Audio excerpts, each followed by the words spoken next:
Ahmedabad Bhavnagar express highway પર ગમખ્વાર અકસ્માતના કારણે કાર ડિવાઈડર સાથે અથડાઈ, ચાલક ગંભીર। અમદાવાદ ભાવનગર એક્સપ્રેસ હાઈવે પર ફરી એક વખત ગંભીર અકસ્માતની ઘટના સામે આવી છે। ભાવનગર તરફ જઈ રહેલી એક કાર પીપળી ગામ નજીક ફૂલ ઝડપે ધડાકાભેર ડિવાઈડર સાથે અથડાઈ હતી।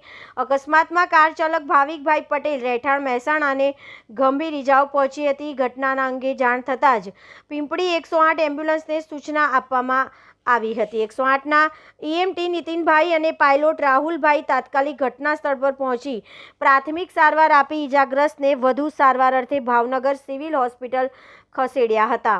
અકસ્માતના પગલે હાઈવે પર થોડા સમય માટે ટ્રાફિક જામની સ્થિતિ સર્જાઈ હતી। પોલીસે વધુ તપાસ હાથ ધરી છે। Reporter CK Barad.